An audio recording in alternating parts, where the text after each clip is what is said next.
Welcome back to part 2, Tinfoil Friday. It's MKUSUAL, like MK Ultra, but more normal. You gotta go back.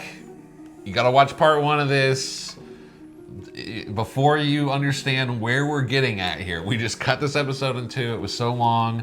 We're about ready to get into what is humanity? What are we spiritually? What are we physically? What are these other beings? Are we the good guys? Are they the bad guys? What's going on? We're cooking up a big pot of intergalactic soup. We started back with indigenous cultures and aliens in the first one, and then in this one, it just gets it's a little crazy, so Goes stick around. far and wide. Please like and subscribe. Thank you for sticking with it. Well, okay, here's another thing I was thinking of when we were talking about the dinosaur people. I've been in kitchens for 20 years, so I do have like a working knowledge of mammal anatomy. I've had to butcher different types of animals. Yeah. A lamb, a pig, a chicken, a human being, a cow. Cow is kind of, they have more parts than most. We are the same shape as a chicken. We have the same parts. Right. The muscle, the way our legs are broken up. We've talked about I know we've talked about this. No, I know. I'm not telling you to stop. And this every is like, time you do this, it cracks me up. It is so plausible to me that we could be a fucking dinosaur, you know. Oh, yeah. We evolved in a certain climate, or after a certain cataclysm, there was this type of, environment for 40,000 years. And we lost the need for scales and developed a permeable skin that could absorb, whatever. What if it's all one? What if we're all one family? And again, I don't lean in this direction, but what if Bigfoot, These are your drums. Go-Go, these are your flats. that's what cracks me up. This is This is my shank. These are my spare ribs. These are your filet mignon. What if, okay, I think we might just keep going on this and just cut this into a 2-parter, if that's okay? Yeah. Okay. What if, okay, they already say, and you can chat GPT this, but like, I'm convinced of this. William Lane Craig he's a theologian. He convinced me that it's okay to believe this at a time in my life when I was much more fundamentalist. And I've come to this is probably my working theory. Denisovans, Neanderthals, whatever, Australopithecus, whatever, Homo erectus, okay, Homo, we're Homo, we're the most Homo.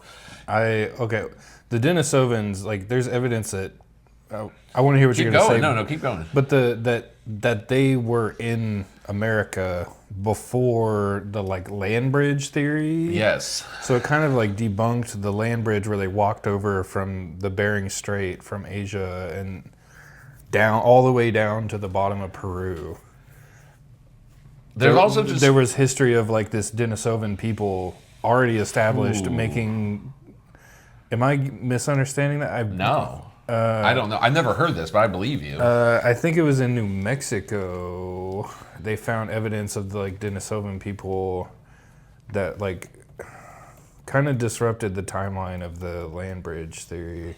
I could be getting this confused. No, I'm taking you at your word that we found these things all over the place.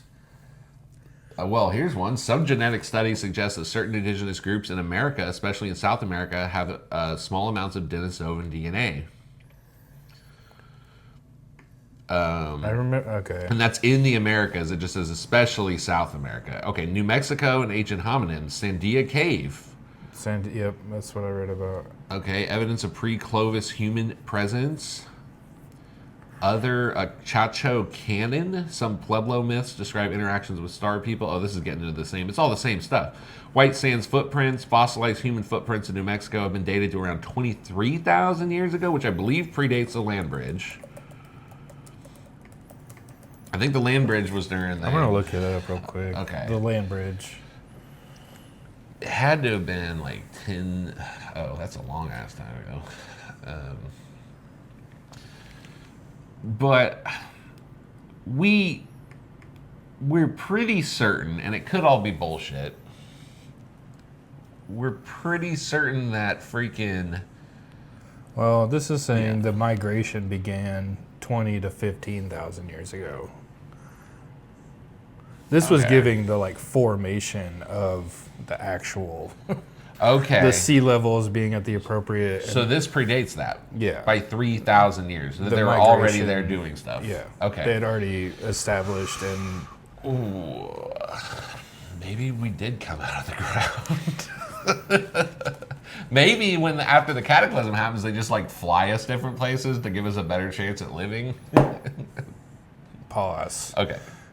Yes, that's the theory. That's the mud flood theory with the orphan trains that they repopulated after the cataclysm, except we did it with our level of technology. Oh my lord. Yeah, maybe we're just a big nature park. Well, I guess what I was going to say was, at the very least, we're pretty damn certain, mainstream science is, that we got people with Denisovan DNA. We got people with Neanderthal. Me and you probably have Neanderthal DNA. They say a lot of people from Europe have Neanderthal DNA. There's probably stuff from these other things. Like, the definition of what a person is, we think of like weird people. Right. Those are other things. But I mean, think about it for a second.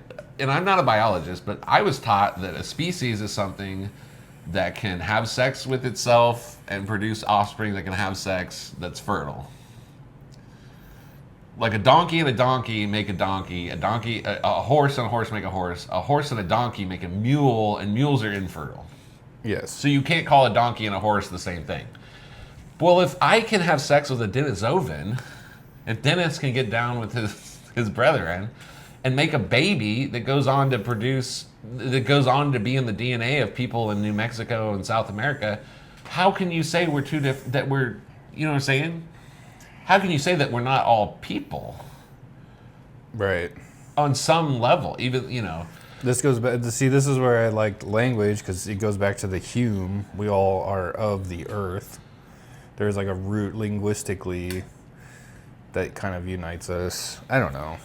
That's kind of an abstract thought. It's not really like a... I like your linguist stuff. Well, Never stop talking. Sorry. Well, I was talking to Sydney last night at the mic. We were deep in the linguist nerding out whole. That's beside the point. I think she should come on and we should do like an approach from the linguist angle, because she's got some interesting ideas about it. Okay, that's hyper interesting. Yes. I want you to eventually put together a lot of stuff on this linguist stuff, because I would probably ask her to help, because she had some very interesting ideas. I did not know that about her. Yeah. Shout out to Sydney. She watched our podcast, saw that we were talking about that in some other context, and like... So what if, I guess where I was going was... Yeah, so I keep like...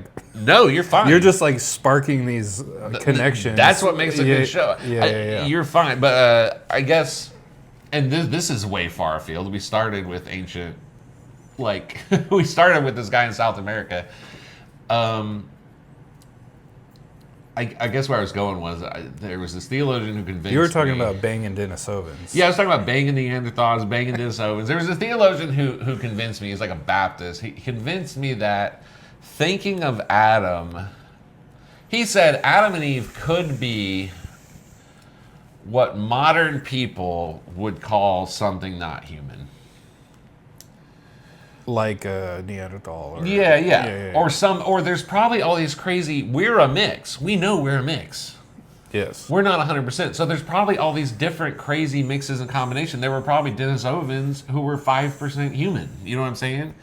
But if we can all breed and share a space and share culture, like, why aren't we're all people.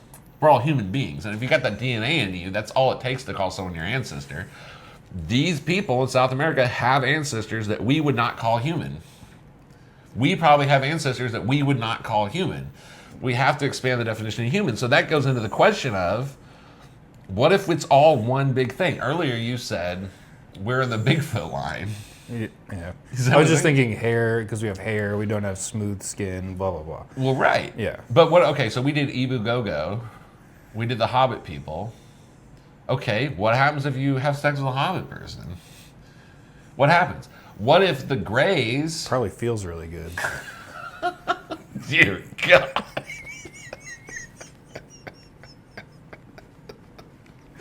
I'm making that a clip to I had to do it for the shame clip. you. I'm making that a clip to shame you. All right. The EB Go-Go, they're 3 feet tall. That's the sound I make too. When I'm in EB Indonesia. Go-Go. I'm about to Ibu Go-Go, baby. Sorry. No, it's okay. They're 3 feet tall. I'm apologizing for who I am as a person. Yeah. We can't absolve you. So it's go on. But I mean, I'm the one I brought up having sex with the things. Okay. With other humans. So let's say the Greys, okay, let's say they're more hairless than us, but they're like the size of an Ebu Go-Go. Sure. What if they're more closely related to Ebu Go-Go? Okay. What if they were giant people and normal sized people and small people, and in every branch you get the big hairy monster like Bigfoot or the Afghanistan giants, and then you get legends of like the Nephilim or like tall Goliath. You get more civilized giants, you know what I mean, who are interacting with people. And then our branch, you get, you know, us, but you also get like the wild men, and you also get like the blonde-haired, blue-eyed space star people who like left Earth and went to Mars, or the Nazis are on the moon or whatever. And then for the Ebu Go-Go, you get the little people who are still in the Stone Age. We still have people in the Stone Age, and we got people in space. We got people trapped in space, and we got people on an island somewhere throwing spears at a drone, okay? And then what if you got the Ebu Go-Go, and they're just a branch that got left behind on this island because they were separated from things? And what if their other smaller people went underground to avoid a cataclysm and became the Greys, or became these little dwarf things? Like, what if it's one big story of like hominids surviving on this hellish planet? You know what I'm saying? Like, and we kind of help each other sometimes, and we hurt each other other times, and we extinct each other, and we have sex, and we make new combinations, and maybe we modify our own DNA. Or like, what if it's time? And again, I'm not sure I love to speculate though. What if it's this whole disclosure thing? What if it all is one big Earth family, but the problem is it's too shocking, or we're so primitive compared to them that it's too much to just tell us like the whole story about what we used to be. Atlantis. We watched that great documentary on Atlantis, and the whole story starts with the Greek goes to Egypt, and the Egyptians start laughing at him, and he's like, "You Greeks, you have your story about history you don't even know about yourselves. Like, I'm gonna freaking tell you this story about Atlantis." And it's a similar idea. Like, there are repositories of deeper knowledge, and it could be as simple. It might not be. It could be mystical, but it could be as simple as like, this is the big, long, messy story we keep forgetting, and we keep branching off, and some of us go to the stars, some of us end up in a cave, you know. What's that book? It's a lot. There's a book. Okay.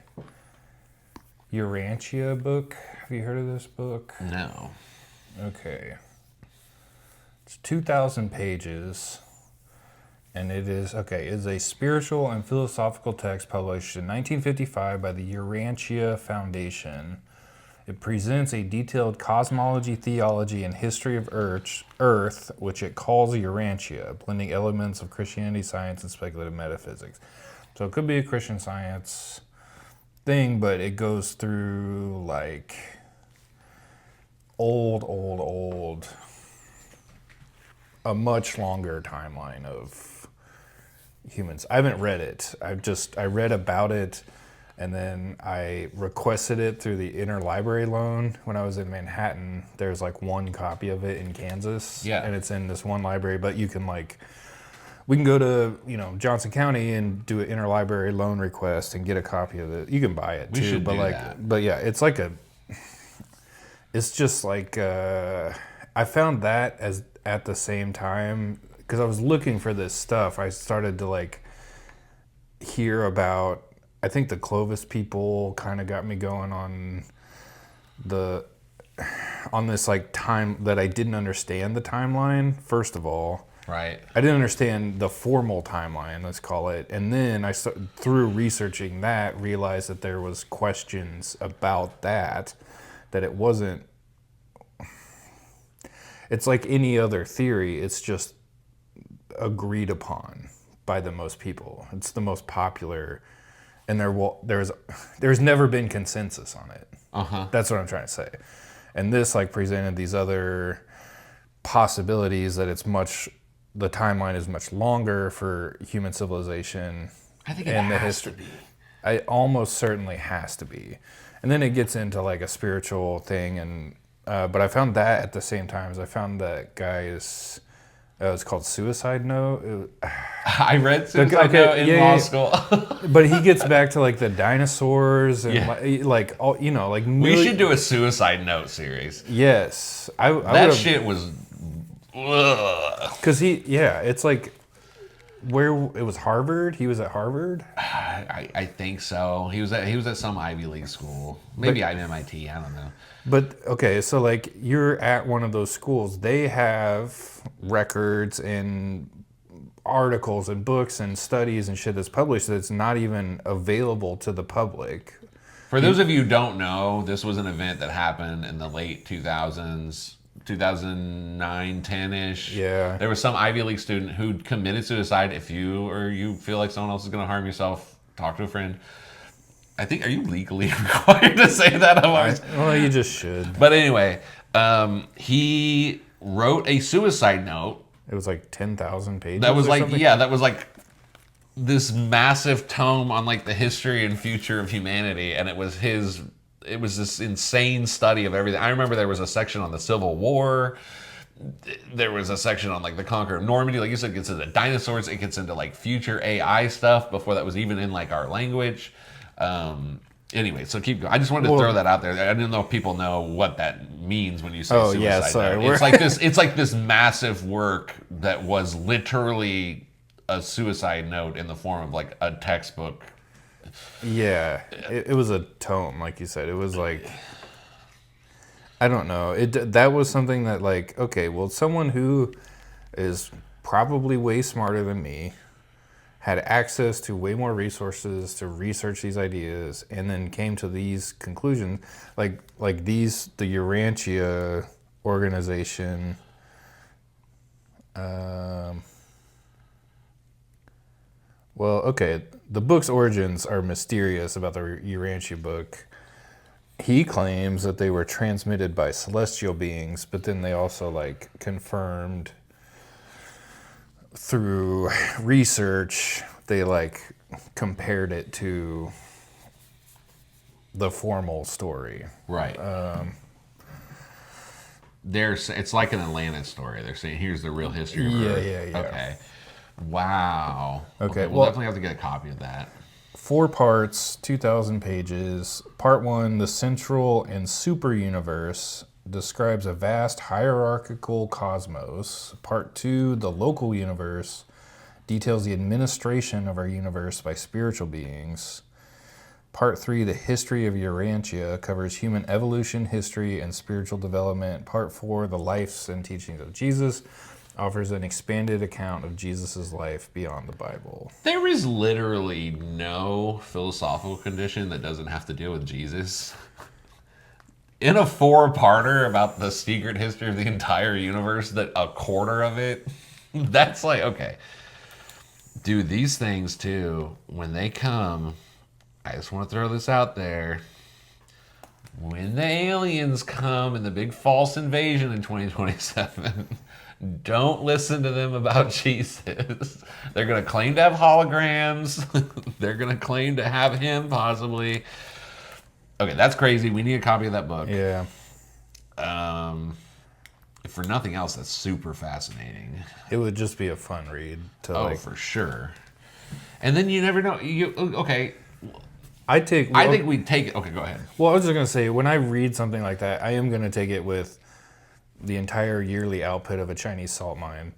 But what it's going to do is give me references that Oh yeah. like, if nothing else, it is going to give me points of reference.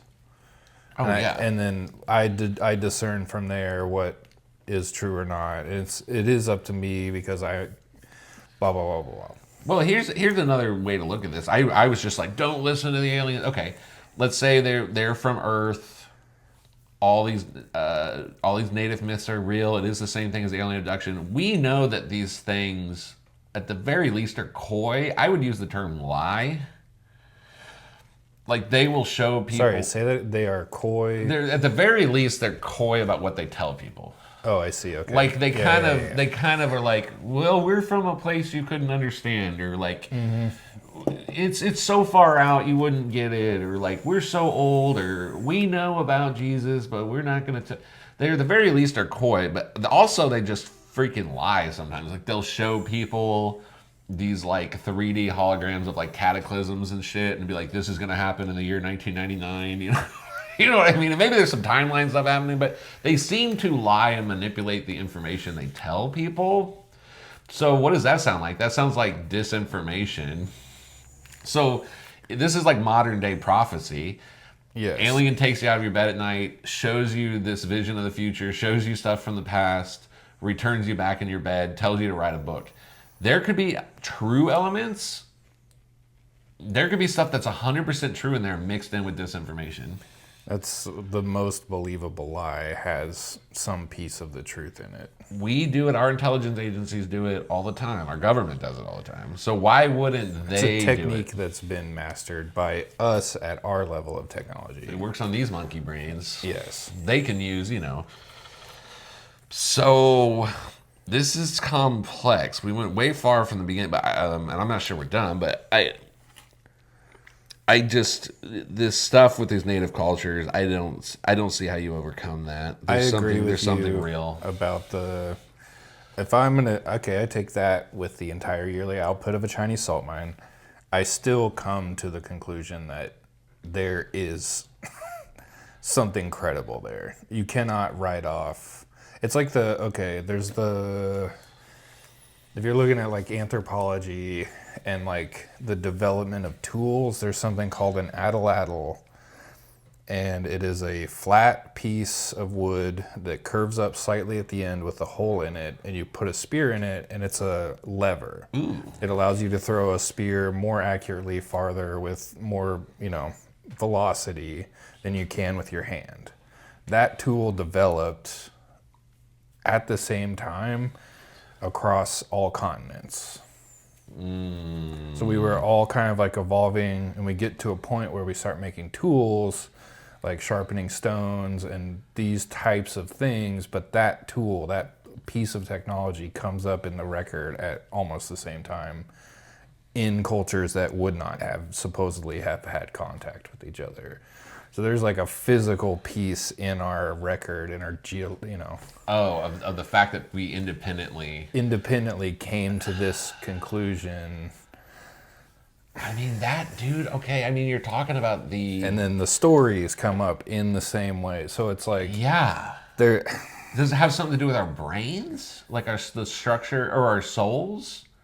So yes, this is where it gets, because then there's like something inherent about our brains that makes us develop that kind of technology. Right. Or in our bodies. Once you become aware of a certain thing, I don't know how to say that. I know that there is a language to describe this. The Akashic Records. The mythical concept describes a vast cosmic library containing all knowledge, past, present, and future. Or it could be as simple as like, we invent, is it called the atlatl? ATL. Or the way that boats are always shaped the same. Like, there could be something about the structure of our brains, the nature of our soul, the way our body, the blueprint of our body, the physics of this world we're trapped in, where it becomes inevitable. And that to me would raise the question of like, what if all of these these ancient cultures, they see these beings as largely spiritual. Even when they describe them as physical, like they went underground, they take us underground, they still say they take our souls at night. What if, just like how our brain keeps reinventing the boat and the sharpened rock and the addle, what if no matter what, based on what something about what we are as humanity, we bump spiritually up against the same beings? Yeah. Because there's something, call it an aura, call it a soul, call it there's something that we are that we don't understand scientifically, but we know because we are it. And we just keep meeting the same people. You know, everybody who takes DMT or whatever, they see the machine elves or the... Yeah. What if it's a scientific spiritual thing where we can't help, but these things are like our neighbors. They're like our spiritual neighbors, and you can't leave out your front door. You can't take the right drugs or get in the same state of mind and like not see this neighbor. You're gonna see this neighbor every fucking time, no matter where you go, whether it's Australia, South America. You step outside the bounds of like everything is just a 3D materialistic reality, and like you're going to meet these things because they're there. They're just there, but we're there too. Like a piece of us is there too. We have this. Yeah, it gets into like. We have a subjective or like empirical understanding of that, but not an objective. Like you're saying, we can't see it with science, which I'd take science to be like from the outside looking in, but we can understand it through the lived experience of it and the oral tradition of the story. Like, oh yes, I relate to that story. Yeah. There's a community that forms around that experience. It's a communal experience. What if we are the baddies? So like in this new UFO drop stuff, they're saying that they're getting like children, and we know about using drugs. The government would drug people to try to get their psychic abilities up. Whitney Strieber claims that as a child they took him to a military base and put him in a Skinner box. What is that? It's like a deprivation box. Yeah. And they just like flash images. What if we are the bad? Like, okay, so right now the government somewhere underground is drugging up kids, trying to get them to be psychic, like 11, you know, and they're trying to like summon these UFOs and then put somebody in a Skinner box until they can pilot the damn thing. And what if that's just like the evil way to go about it? Like science is literally like the evil way to go about it, when like these cultures interact with the same beings, but they're like, we're kind of one with nature.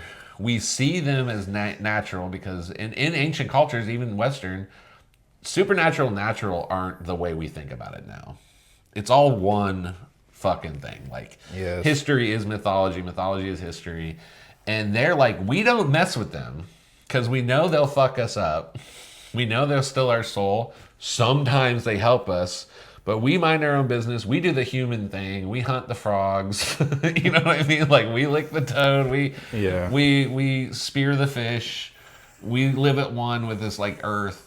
And then we, like the Western mind, is like, we will control it. We do not care what the human casualties are. We will take it and we will weaponize it and we will fight these things with their own technology, which is so much hubris. What if like America, we're the break. We're like the crazy stepchild of that big human family I described. We're like, fuck you, Mom and Dad, I'm going to shoot you because you wouldn't let me go to the mall or whatever. Like, we're the Menendez brothers of the galactic community. The CIA and the Department of Defense are the Menendez brothers of the galactic community. And that's why the UFOs are like, whoa! Like, we're not landing outside the Pentagon. Like, you're the freaking school shooter of this whole planet. Look at you, you're nuking things. You just nuked an island for no reason. You wanted to nuke the moon. Like, why are you doing that? Like, the people in the jungle, they don't give a shit. They leave us alone. You know what I mean? Like, we take their souls sometimes. But you know what I'm saying? But like, they mostly we like live and coexist, you know? We did try to blow up space with a nuke, so... We did. And we weren't 100% sure it wouldn't cause a chain reaction that destroyed the universe. Why did, like, every 20 years the government does something that might destroy Earth, like turn on the Hadron Collider or nuke fucking space, or even the nuke itself, some people thought it would... Yeah, it would cause... Yeah. We're like, there's an acceptable risk. This just it's so... it's so messy. It's so messy. This is a great Tinfoil Friday. I think at the core, going back to the beginning, I 100% agree that this is very credible evidence that we do not understand our reality. We cannot accept the reality we've been taught. Yeah. From the institutions that we learned it from. Yep. And maybe that's no fault of theirs because they believed it and they weren't doing it maliciously to hide it. That was just the level of the understanding of the people that taught it to us and blah, blah, blah, blah, blah. But once you keep going, the minute you start questioning those things, there are so many more things you learn that are much more probable. The idea that this is all just dreams. It's works of pure creation or fiction that all happened independently. That is crazy to me. But at the same time, the Atlatl baby, came up in our consciousness across cultures at the same time, but that was out of necessity. That was like you can see. Well, we're like prisoners. Yeah. I keep using that term. Well, that's the other thing. What if the DoD are the ones trying to break us out of the false? What if these things are farming our souls? And they are actually, trying to like... We've been prisoners for the last 100,000 years, and we're not the redhead stepchild. We're like the first culture that got rich enough and brave enough to be like, and we're gonna break out of this prison, baby. Well, that's like, like maybe we do have some inherent like special ability that these other beings don't, and we're a threat to them. Now there is something to that. These things are not. I believe they're not creative. I believe they're obsessed with our souls, which means they probably don't have souls, or their souls are corrupted and they need like soul material or something. Yes. There's something that we have that they're lacking, and I think it has to do with our emotions, our creativity, our soul, all the stuff that makes us human when we're There's not. something beautiful about the human soul and its experience and its perspective, and that they can only see as a commodity. Yes. Maybe we are the good guys. The Anunnaki. Or this is a big shit planet and they created us and they come every 200,000 years and they harvest us and they use our souls for intergalactic cable programming. They fucking put you on a channel. They take all your experiences and emotion, and somewhere somebody's flipping through every life on planet Earth, and that's all we are. And then they recycle our meat. They use it to fertilize the flurg farms. This world is a nightmare. And there's a guy up there who's just a humble flurg farmer who has He's trying to save up for the cable package of the human souls. And then one day he like eats a plant. And he finds out that there's another level. That he is actually farming. Yeah. Some human fertilizer has a little fungus that grows on it, and he eats it, and then he realizes the cable is destroying his mind, and that. What if we're on the other end of it? We're like a sandwich. It's sandwiches all the way up. It's like we're farming them on a higher like. And then we're just constantly. That's why the tall whites come down and they just look like these beautiful angels, and they're like, we're really in charge. It's just like a giant Dagwood sandwich, Of different races of things. and we're just trying to get to the olive on top, which, ironically, looks like an eye that watches over everything. I think it's a beautiful way to end this two-parter. I'm hungry. If it's a two-parter. Yeah, I gotta go to lunch. That's such a weird way to end this. It's a giant sandwich, and we're all big salamis. Or a burrito, but all we know is we love you for sticking through this. Yes. We This was fun and did not go where I expected it to. No. And I hope you're enjoying the new format. We'll discuss it at length on Sunday, but please like and subscribe if you like this type of content. These longer form conspiracy discussions is what I'm about, baby. This was sick. So, any final words for the people, Nick? I will be in the backyard fashioning an atlatl. I will be communing with the ant people. Actually, Okay. stay the fuck away from the ant people. Yeah. Want nothing to do with you. You're disgusting. I am so racist against aliens. Thug life certified.